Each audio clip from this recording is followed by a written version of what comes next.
Hey guys, my name's Denise Feather and I'm with Happy Mind, Healthy You. And today I'm here to talk to you about why motivation and willpower keep you sick, stuck, searching, and stressed out.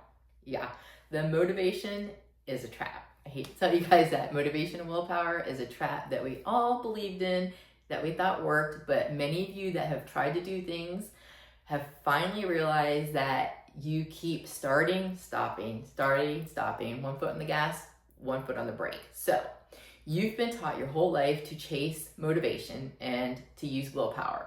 But what if I told you that motivation and willpower are the exact traps keeping you sick, stuck, stressed, and searching for answers and stressed out? Motivation, what is that? You feel a surge of energy and you set a goal and you're like, yay, I'm gonna get this done. You push forward with everything that you have. That's what we've been taught. Just keep pushing forward. But then it fades. It always fades. That external motivation and willpower will fade. So then you crash and you think, oh my gosh, I'm just not disciplined enough. I'm just not strong enough. No. Let me tell you, you are not weak. You're not a failure. You're just fighting a survival program. Most of us have no idea that there's a subconscious program that is running our life, which makes it feel so hard. So motivation and willpower are not long-term solutions. They are very short-term. They actually work only about 5% of the day. The other 95% of the day, you're not using willpower and you're not using motivation. You're using momentum, which is basically an invisible force that's on autopilot, okay? And it's the beliefs and the identity of who you think you are. So the survival trap is where most people set a goal and it needs energy from outside of you. That's motivation. Think of a fleeting moment like a cheerleader, like cheering on a sports team. They're motivated. Or if it's willpower, you're just like, I'm just gonna do it. I'm just gonna do it. What am I going to do today? And you say like, I'm going to eat well today. I'm going to go to the gym. But you say that, but that is just, you're just trying to willpower yourself through it. So what happens with that? You push with willpower. Then, like I said, you crash because it's not your identity. It's not who you are. If you were that person, you wouldn't have to push through it. You would just automatically do it. So then you'll start with the self-blame, and then you start feeling very down on yourself, and you start getting into very low energy, and it sucks the life out of you. Then most of us, we start to cycle over because nothing lasts long-term. And it doesn't last long-term because we are only working off of fleeting external survival trap of the willpower and the motivation, okay? So cross this out. That will not get you anywhere for long term. So what do we want to do? Well, the other side is the identity work, okay? Identity means that is what is your beliefs and what is automatic on your autopilot. Think about when you drive to work or you drive to the gym or wherever you drive commonly. You get in the car and you could be eating food, you could be having a conversation with someone else. You don't even think about where you're driving. You just get from point A to point B, no problems. But think back to when you first learned how to drive that car. So I got in the car and I'd be like, okay, insert key. Oh my gosh, where my hands at 3 and 9. I mean, you had to think about every single process. It was not automated. So what happens is once things get automated, they turn into momentum, which is the thrival side. So over here, who you want to be, whatever you're wanting to do, lose weight, get a better job, make more money, whatever it is not automated into your system, into your belief system. So you are not the identity, you are not that person yet.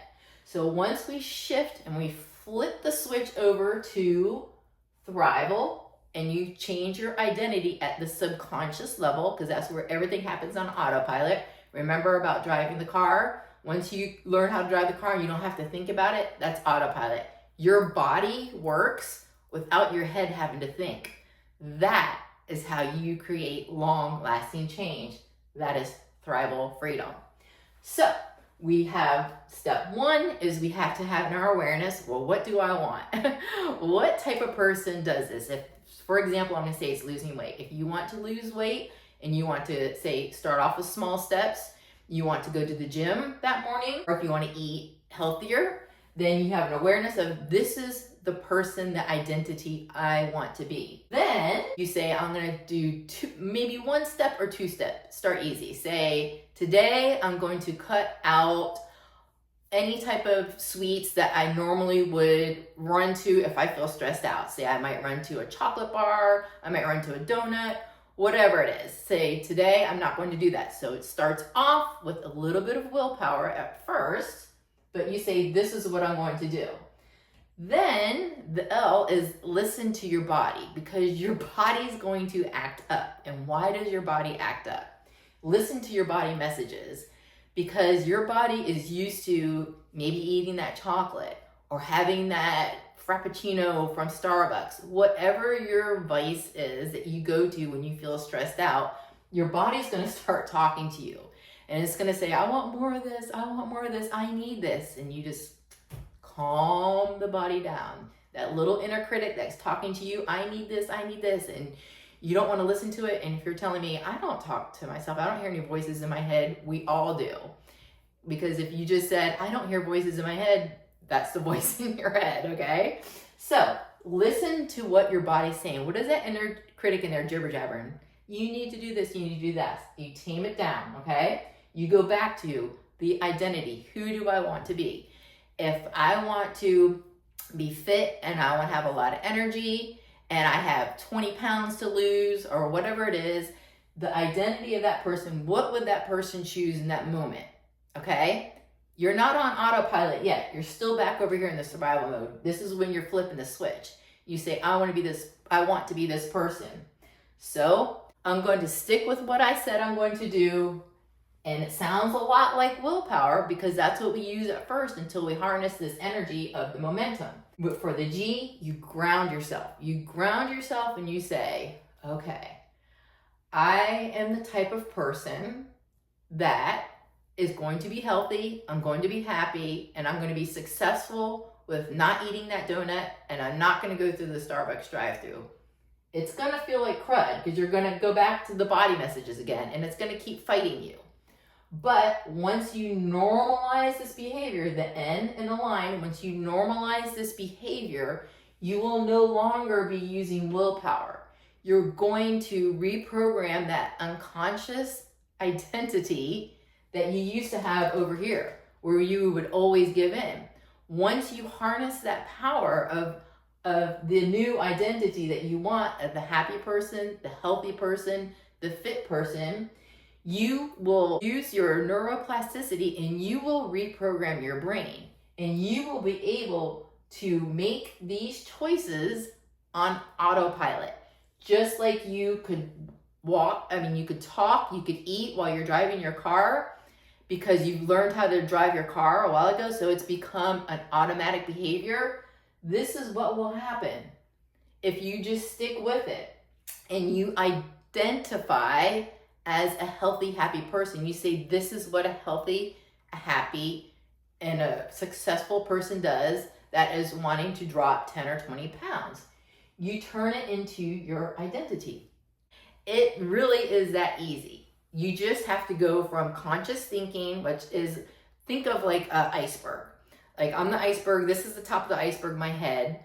Below my neck is the bottom, is your subconscious.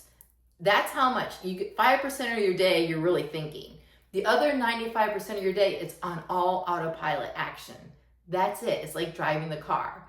It's like whatever you do on autopilot. You get it in the morning, you probably do the same morning routine, and you don't even think about it. Your body just starts walking into the bathroom. You're not thinking about anything. You're groggy. That's the same type of autopilot. We're just reprogramming what we normally do. And that's all there is. So I want you guys to realize that it is not hard to do. You just have to realize that you are set on an autopilot program that you probably aren't even aware about. Now, the next video, we're going to talk about, well, where does this programming come from? Because I would not have set this program up for myself. I don't want to be unhealthy. I want to be able to enjoy my grandchildren. I want to be able to enjoy my children. I want to have a lot of energy. I want to be able to travel. So I wouldn't have chosen that. You didn't. You did not choose that programming. But your body, your autopilot body, lives by that programming. And I'll give you a little teaser here. Your programming has come from everything outside of you. Your parents, your grandparents, caretakers, school teachers, anyone at church, movies, TV, any influencer, anything that you saw, mostly from age 0 to 7, is what brought in this baseline of who you think you are. But that's not really who you are. It's who you were programmed to be, because at age 0 to 7, we did not have this higher thinking, the conscious mind. We only had the subconscious mind. So when you think about it and you're a little kid and you're walking around and you're soaking everything in because you're a little sponge, you don't know. You just take everything like, this is correct, this isn't correct. You just take it all in as, this is correct. You don't know how to analyze, rationalize, and you're not logical at 0 to 7 years old. Think about it. 0 to 7 years old, what do you see them doing? Make believe, fairy tale land. Here, mom, would you like some tea? She doesn't even have a teacup. There's nothing in her hand. That's what we were. We were just a big ball of imagination. So everything that we saw, we downloaded as that's how life works. But as we get older, and most of the time it's during a midlife crisis, we realize a lot of times in our 40s and 50s that, hey, what's been downloaded isn't really who I am. I've been running my life from some place that I don't even want to be, and that's the midlife crisis. So there you guys go. So stick with me next time, and I'm going to let you know where that programming comes from in a little bit of deeper detail. Bye.